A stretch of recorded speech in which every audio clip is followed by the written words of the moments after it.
Breaking Britain has just crossed a line nobody thought was possible. King Charles has moved from quiet monarch to active guardian of the nation, and Keir Starmer's government is now hanging by a thread so thin that senior Labour MPs are already talking about life after Starmer. What happened inside Buckingham Palace this morning wasn't just a tense meeting, it was a constitutional detonation. The king didn't advise. He didn't express concern. He didn't issue one of those polite palace statements about ongoing discussions. He laid down a royal order that effectively froze one of the government's most sensitive policies, and in doing so, exposed the single ugliest truth in British public life right now.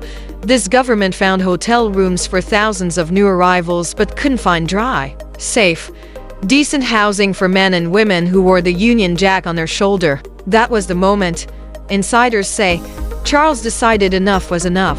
At 9:47 a.m., an urgent message left the palace, not a request, not an invitation, not a diary suggestion, a command.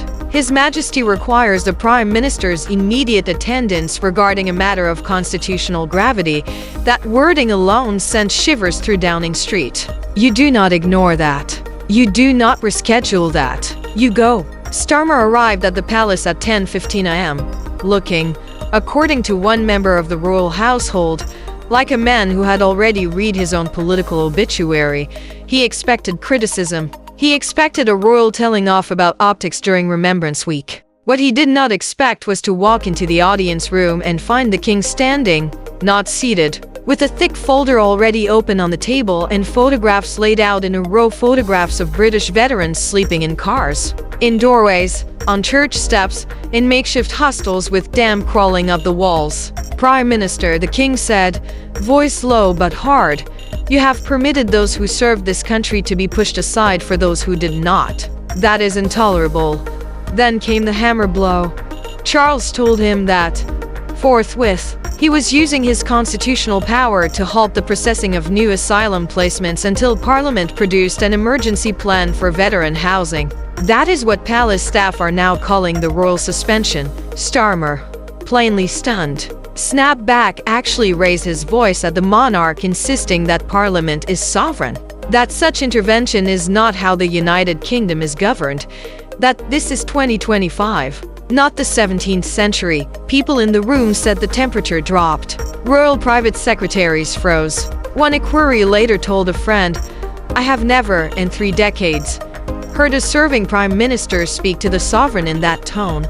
But Charles didn't back down. He doubled down. He pointed to one photo of a former Marine commando sleeping under a foil blanket on a street less than 2 miles from Westminster and said, explain to me how the Britain I took an oath to serve allows this while hotel rooms are granted elsewhere at public expense. Starmer, sources say, fumbled through the usual lines: budgets, capacity, legal obligations, international commitments, and the king cut through all of it with one sentence that's now being repeated all over Whitehall. When policy is used to excuse cruelty toward those who served, it ceases to be policy and becomes betrayal. Within an hour, the palace dropped the statement. It wasn't long, it wasn't dramatic, but it was lethal. His Majesty has, in accordance with established constitutional precedent, acted to safeguard the welfare of those who have rendered service to the crown and nation. That sentence alone upended Westminster, because what it said, without saying it outright, was, the king believes the government has failed in its most basic moral duty and he is stepping in. Jacob Rees-Mogg called it the boldest royal move since 1708, when Queen Anne refused royal assent. Constitutional scholars went on TV with that tight, excited look academics get when something happens they've been teaching for 30 years but never expected to see. We are witnessing a monarch reminding a government that sovereignty in Britain is not a blank check, said one. And remember, this wasn't done in July, or during the summer recess, or in a quiet news week. The king timed it for the run-up to Remembrance Sunday, at a moment when the entire country is wearing poppies, honoring the fallen, remembering the wounded, telling school children about sacrifice. The monarch said out loud what millions were already whispering. How is it that Afghan veterans are cold and hungry while new arrivals are eating hotel buffets paid for by taxpayers?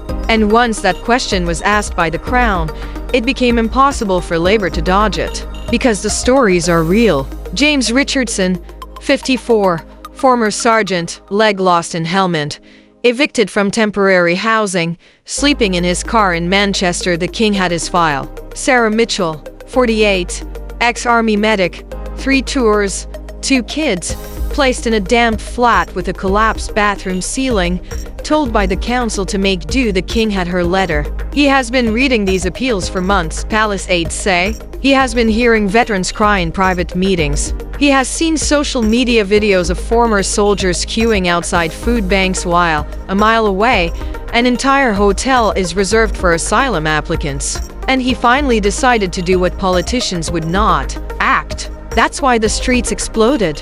By early afternoon, London looked like the day after a major referendum, not violent, but loud, emotional, patriotic. Thousands gathered outside Parliament and along the Mall carrying Union Jacks and placards that read "House Heroes First" and "Crown over Cowards." These were not far-right marches, not party rallies. They were ordinary Brits, many of them veterans or families of veterans, saying, "If the King can see it, why can't the government?" Manchester, Birmingham, Glasgow, Cardiff, Newcastle, 17 cities saw spontaneous demonstrations in the space of a few hours. Social media became a battlefield. Hashtag King for Veterans and hashtag Starmer failed as trended for 14 straight hours. TikTok was flooded with split-screen videos. Left side, a veteran telling his story. Right side, a 4-star hotel lobby with fruit platters and fresh sheets. That kind of visual is political napalm.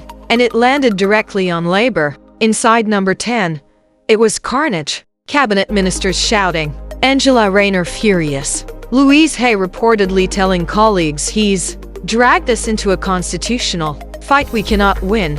One junior minister was heard saying, "You can't go to war with the King during Remembrance Week" in WhatsApp groups with names like Next Steps and Post-KS Strategy. MPs were openly discussing a leadership challenge, not in 6 months, not after the local elections, but this week. Because the political calculation is brutal and simple. If Labour is seen as the party that housed migrants over squatties, and then tried to tell the King to stay in his lane when he called it out, they are finished in every working class, patriotic, military town seat in Britain. And that's exactly where Nigel Farage smelled blood. He went on stage in Birmingham wrapped in the Union Jack metaphorically, if not literally, and said, "His Majesty has done what Labour refused to do, stand with those who stood for us." Then he delivered the killer line, "If wanting British veterans to have beds before foreign nationals is extremism, then today the King is an extremist too. That is world-class political judo." He tied his entire movement to the monarch's moral authority, which means any attack on Reform UK now looks uncomfortably like an attack on the King's stance. And the numbers began to move fast. A snap poll showed Labour plunging into the low 20seconds, Conservatives hovering just above them, and Reform UK for the first time ever topping the table. In red wall areas, in garrison towns, in places like Colchester, Catterick, Aldershot, Reform wasn't just doing well, it was leading. Why? Because this was never only about immigration. It was about hierarchy of care, about who Britain looks after first. And when the King himself said, "We look after our own first," millions of people said, yes. Finally, international reaction? Frosty to fascinated. Washington Republicans applauded the King. The White House, very cautious, talked about respecting the UK's constitutional framework. Brussels was rattled because a politically assertive British monarch is a factor Europe has not had to think about for a century. And Emmanuel Macron couldn't resist a little needle, hinting that perhaps Britain's constitutional setup is less stable than imagined. That, from Paris, stung. But the real danger to Starmer is domestic, and it's documentary. Because this afternoon, journalists began circulating details of an internal Home Office memo from August 2025, 47 pages long, that warned precisely of this scenario. It said veteran homelessness alongside high-visibility hotel placements for asylum seekers was becoming politically unsustainable.